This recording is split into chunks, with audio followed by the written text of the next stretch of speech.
मैं खान को सच बताने से आज कोई नहीं रोक सकता। नीतू के ये शब्द जैसे ही हवेली के उस भारी भरकम कमरे में गूंजे, हर दीवार, हर तस्वीर, हर सांस अचानक बोझिल हो गई। ऐसा लगा मानो बरसों से दबा हुआ कोई राज अब खुद बाहर निकलने को मचल रहा हो। नीतू की आंखों में आज डर नहीं था, वहां सिर्फ आग थी। वही आग जो तब जलती है जब इंसान को लगता है कि अब खोने को कुछ नहीं बचा। उसे जानने का हक है, उसने कांपती मगर दृढ़ आवाज में कहा। ये जानने का हक है कि तू उसकी कोई नहीं है, कि सच क्या है। सामने खड़ी औरत जिसे दुनिया माँ कहती थी, एक पल के लिए सन्न रह गई। नीतू ने एक कदम आगे बढ़ाया, जैसे हर रिश्ते की रेखा लांघने को तैयार हो। तभी उसकी नजर दुआ पर पड़ी, वही मासूम बच्ची जिसकी आंखों में अभी तक दुनिया सिर्फ रंगीन खिलौनों जैसी थी। नीतू का दिल पसीज गया और उसी पल उसने फैसला कर लिया, तू अब मेरी बेटी है, मेरी। उसने दुआ को अपने सीने से लगाते हुए कहा, और मैं अपने परिवार को किसी को तोड़ने नहीं दूंगी। अगर ज़रूरत पड़ी तो मैं उसके सामने खड़ी हो जाऊंगी, उसके खिलाफ खड़ी हो जाऊंगी, चाहे वो आप क्यों ना हो, माँ क्यों ना हो। कमरे में मौजूद हर शख्स समझ गया कि आज कुछ ऐसा टूटने वाला है जिसे जोड़ना नामुमकिन होगा। उधर शहर के दूसरे कोने में एक बंद कमरे में विक्रांत सलूजा पहली बार खुद से हार रहा था। वही विक्रांत जो हमेशा फैसले करता था, आज फैसलों से डर रहा था। नीतू का नाम उसके होठों पर आते ही उसकी आंखों से आंसू बह निकले, बेआवाज, शर्मिंदा, टूटे हुए। ये आंसू सिर्फ दर्द के नहीं थे, ये उस सच्चाई के डर के थे जो अब उससे छुपी नहीं रह सकती थी। उसे महसूस हो रहा था कि कहीं ना कहीं कुछ बहुत बड़ा उससे छुपाया गया है। नीतू से वो दुआ का सच जानना चाहता है, लेकिन सच जानने की हिम्मत उसमें अभी नहीं आई।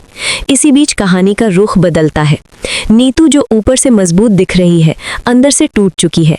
वो विक्रांत से मिलना चाहती है, लेकिन सीधे नहीं, इसलिए वो दुआ का सहारा लेती है। वो दुआ से कहती है कि विक्रांत सलूजा का कॉल आया था कि वो चाहता है दुआ उस कंपटीशन में पार्ट ले।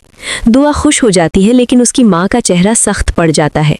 जहाँ सेल्फ रिस्पेक्ट नहीं होती, वहाँ कदम नहीं रखना चाहिए, उसकी माँ कहती है। दुआ नहीं समझती क्योंकि वो अभी बच्ची है, और यही मासूमियत नीतू की सबसे बड़ी ढाल बन जाती है। वो जानती है कि दुआ के जरिए ही वो विक्रांत के करीब पहुंच सकती है, लेकिन किसे पता था कि इस रास्ते पर एक हादसा पहले से इंतजार कर रहा है। कंपटीशन वाले दिन भीड़, कैमरे, रोशनी, सब कुछ अचानक अफरा तफरी में बदल जाता है। एक तेज आवाज, एक चीख, और नीतू गिर पड़ती है।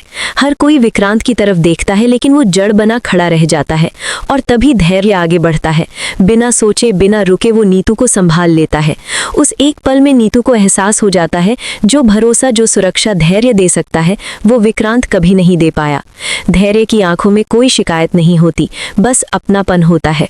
वो नीतू से नाराज नहीं होता, बल्कि उसे समझाता है। लेकिन नीतू का दिल अब शांत नहीं होता।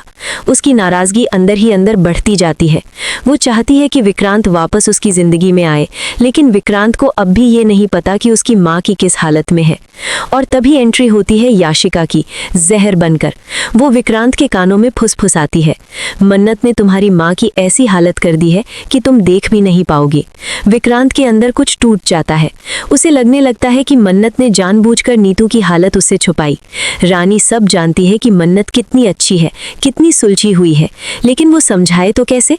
क्योंकि विक्रांत मन्नत के खिलाफ 100 बातें सुन सकता है, मगर मन्नत की तारीफ में एक भी शब्द नहीं। यही जिद, यही गलतफहमी रिश्तों को जला रही है।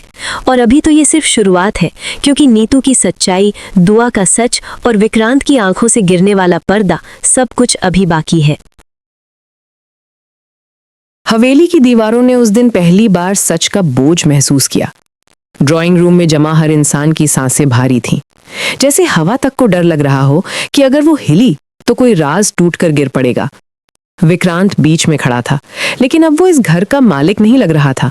वो एक ऐसा आदमी था जिसकी जमीन उसके ही पैरों के नीचे से खिसक चुकी थी। उसकी नजर बार बार नीतू पर जा रही थी, जैसे वो उसके चेहरे पर कोई जवाब ढूंढ रहा हो। लेकिन नीतू की आंखें आज आईने की तरह थीं, सब दिखा रही थीं, कुछ छुपा नहीं रही।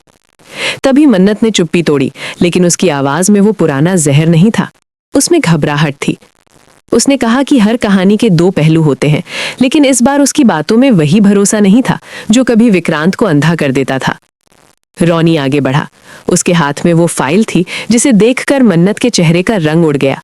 वो फाइल नहीं, बीते सालों की सच्चाई थी। हर झूठ, हर साजिश, हर वो चाल जो नीतू को इस घर से बाहर निकालने के लिए चली गई थी। रोनी ने कुछ नहीं कहा, बस फाइल खोलकर टेबल पर रख दी। कागजों की आवाज पूरे कमरे में गूंज गई और उसी आवाज के साथ मन्नत का आत्मविश्वास दरकने लगा। विक्रांत ने पहली बार उन सबूतों को ठीक से देखा।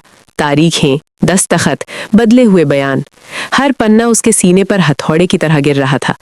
मन्नत ने खुद को संभालने की आखिरी कोशिश की। उसने एक ऐसा सच बोलने का दावा किया जिसे सुनकर सब चुप हो जाएं।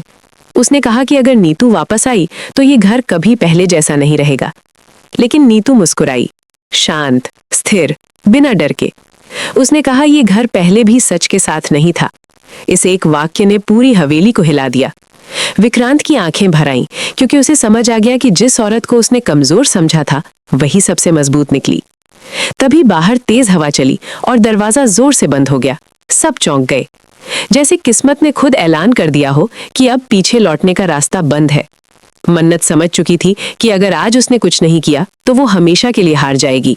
उसकी आंखों में एक पल के लिए वही पुरानी चालाकी चमकी और उसी पल उसने वो नाम लिया जो अब तक किसी ने नहीं सुना था।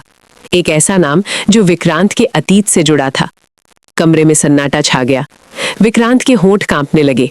नीतू की मुस्कान गायब हो गई और रोनी, पहली बार रोनी का चेहरा सख्त हो गया। एपिसोड का ये हिस्सा यहीं खत्म होता है, लेकिन अब कहानी सिर्फ नीतू, विक्रांत और मन्नत की नहीं रही।